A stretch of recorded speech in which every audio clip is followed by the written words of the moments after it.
Alright, so magandang hapon sa inyo lahat. Nandito kami sa Pili, Camarines Sur. Ngayon hindi namin alam kung anong barangay to kasi hindi na rin namin natanong-tanong sa mga lokal na nadaan namin dito.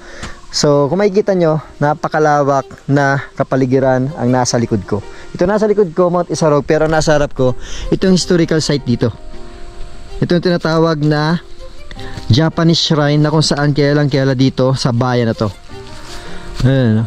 So itinayo to para sa mga Hapon na namatay noong ikalawang digmaang pandaigdigan. So meron ditong marker. Ang problema, hindi lang natin ito mabasa na kasi halos talagang faded na.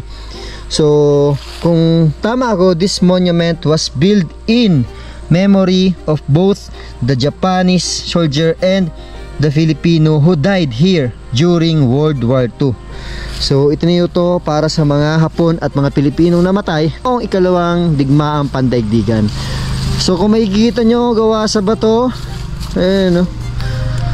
So napakatibay. Actually itong lugar na to, dito kami nag-vlog siguro 2 years ago.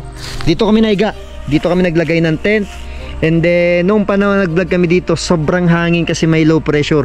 So halos itong punong ito, sumasayaw yan dahil sa hangin. Tapos nung natulog na kami dito, hindi ako nakatulog na maayos kasi talagang may lumakad dito sa paa ko. Hindi ko maintindihan kung ano yun, pero talagang ramdam ko kasi mga kasamahan ko tulog na, ako gising pa. May dumaan sa paa ko na may, hindi ko alam kung dumaan o tumapak siya, basta naramdaman ko lang sa paa ko na parang may dumampi. Ayan, so kung makikita nyo, ito yung lawak ng kapaligiran based po sa mga sa lokal na nakausap namin dito. Noong pa nag-vlog kami dito, dati po itong sementeryo at dating garrison. Yung mga lawak ng kapaligiran na nakikita ninyo. Ayan, so dito daw dinadala yung mga sugatan na sundalo. Pero yan po ay base lang sa kwento ng barangay captain dito sa lugar na to noong panahon nag-vlog kami 2 years ago. Ito yung kahoy, matagal na oh. Grabe, napakatibay ng kahoy na to. Tapos doon naman may running water dyan.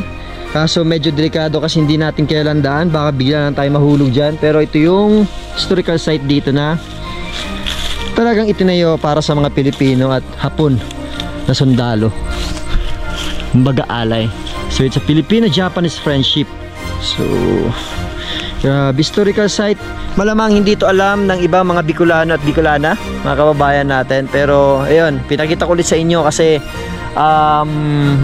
mas maigi na at least malaman nyo na meron pala ditong ganitong spot sa Bicol. Ayan. Sino mag-aakala na itinayo to 1985 para sa mga sundalong Hapon at Pilipino na matay during World War II. So ito yung lawak ng kapaligiran. Kung maalala ko, dati wala pa to, malinis pa to, no? Tapos wala pa tong mga halaman na to, nagsisataasan. Grabe, ang dilim ng pagpunta namin dito, walang kailaw-ilaw dito. Ang tanging ilaw lang namin dito is flashlight. Kung di ko nagkakamali yung kasing vlog ko, na-delete ko na yon. Kasi nung nag-check yung Facebook, isa yon sa copyright na vlog ko dito sa page na to. Kaya talagang napilitan akong tanggalin yung vlog na to. Pero tignan ko kung mahanap ko pa para at least makita nyo. Ayan, no? Kaya sa mga riders, sa mga mahilig hanap ng mga historical site dito sa Kabikulan, ito yung ilagay nyo sa listahan ninyo. Kasi kumbaga ito yung makasaysayan na lugar na kung saan alay sa mga sundalo Hapon at Pilipino na matay during World War II. Alright, so palipad na kami drone. Magandang hapon sa inyo lahat. Si Papa AJ to. Peace out.